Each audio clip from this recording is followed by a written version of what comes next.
The Dodgers are off to an early start with injured pitchers.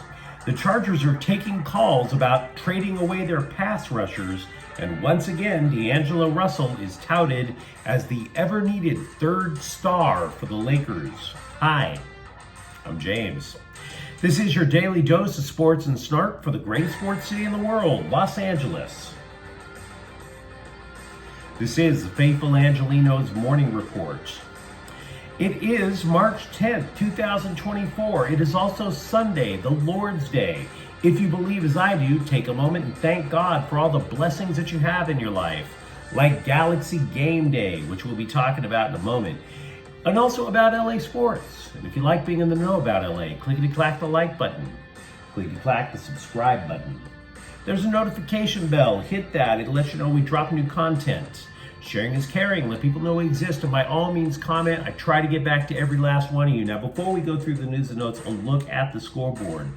Paul George scored 22 points yesterday to lead the Clippers to a 112-102 victory over Chicago. And if you watched the game, you might have gotten the idea that the Clippers might be a little bored right now.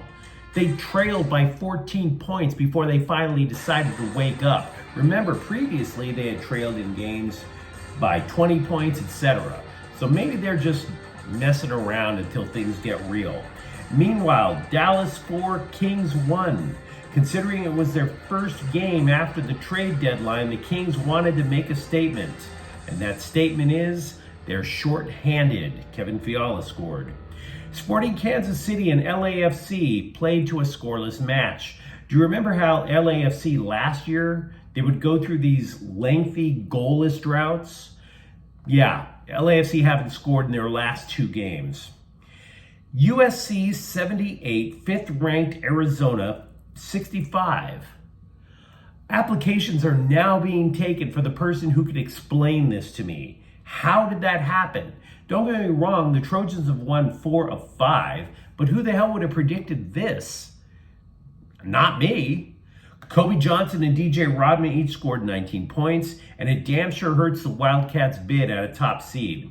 Meanwhile, UCLA snaps a 5-game losing streak. They defeated Arizona State 59-47. Adam Bona scored 20 points. Meanwhile, today, Minnesota's at the Lakers at 6:30. Darvin Ham said LeBron James' ankle injury doesn't appear to be curable before the end of the season. Milwaukee is going to be at the Clippers at noon, and the Galaxy are at Nashville. That game is also at noon. Gabriel Peck will miss the match. He got married. Mazel tov. So let's start with the Dodgers. Despite earlier reports last week that suggested that Emmett Sheehan would be okay at the start of the regular season, he is going to start the season on the injured list. Now, I don't want to overplay this story that much and tell you to start worrying. Here's why. The season actually starts with a 2-game series over in South Korea against the Padres. Sheehan was once considered to be a favorite to earn the 5th starter gig. I doubt Sheehan would have boarded the plane to South Korea in the first place. If he would have been the 5th starter and there's only 2 games, why bother? And besides, have you seen those damn Boeing jets lately? It's not a good look when your planes are littering the 405 on approach to the runway. Boeing is seriously becoming the Hyundai of the sky. But I digress. I just fly a lot. But there is a problem with Sheehan. And we have to be real about it. He hasn't even made his spring debut yet because of these shoulder problems. You figure it takes a pitcher, what, a month to ramp up for the year? A month? This indicates to me that Sheehan has lost the 5th starter job in the first place. Maybe to Gavin Stone, maybe to Ryan Yarbrough.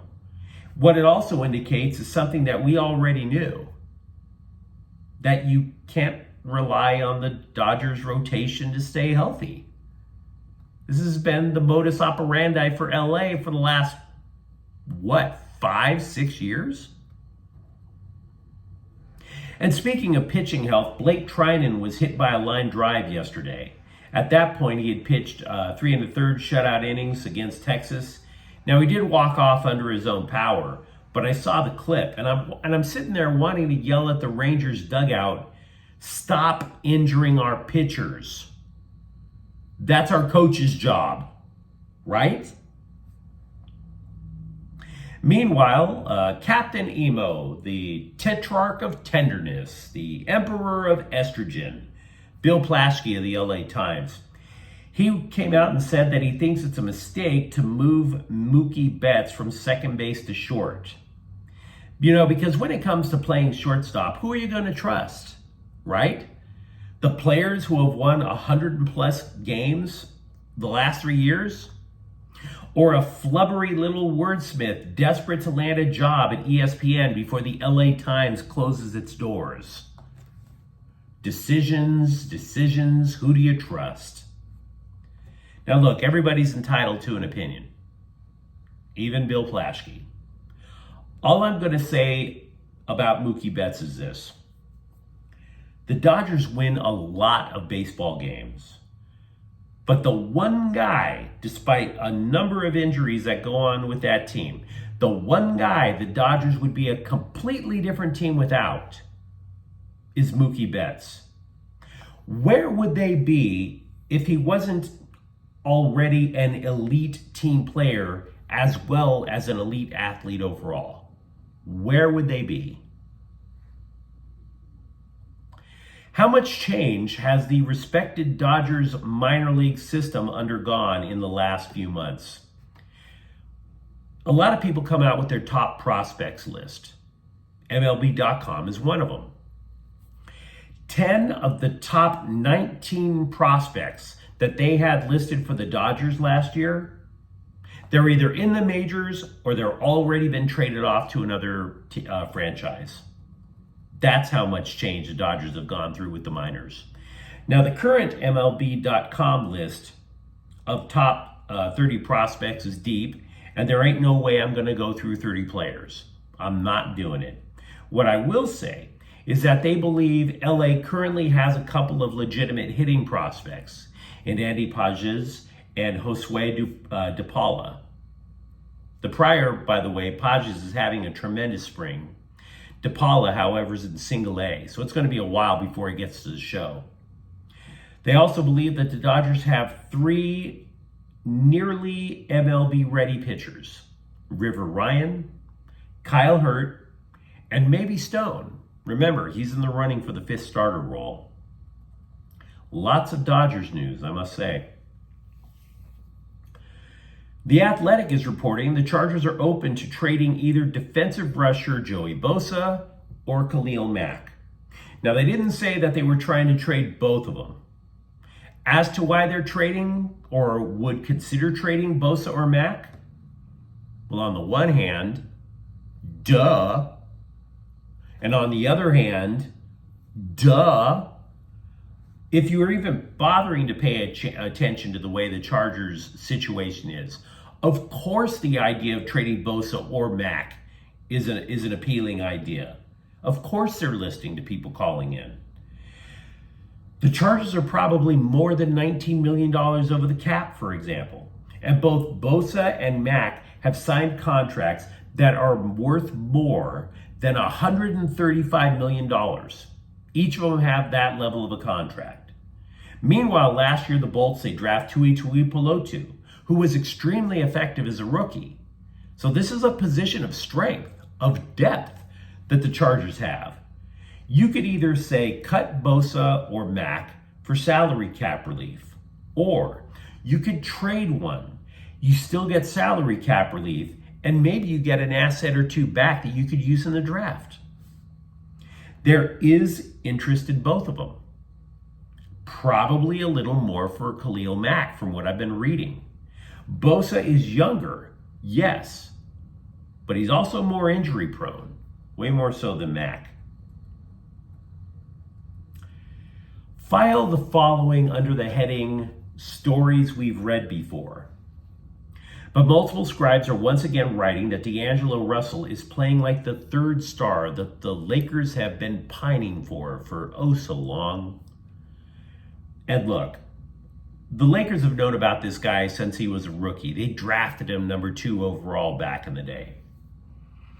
And I think we would be unfair if we did not acknowledge that Russell has grown a lot. Not just as a player, but I would say probably as a man as well, right? But Russell is a streaky shooter. So those 44 points that he dropped on Milwaukee a couple of nights ago, masterful. The Lakers absolutely needed that, no question. And yes, I would even say he absolutely can help the Lakers beat a lot of teams in a 7-game playoff series. No doubt. But again, this is a story we've read before. This story was being written when the Lakers advanced out of the play-in round and reached the conference finals, where Russell disappeared and the Lakers got smashed. Right?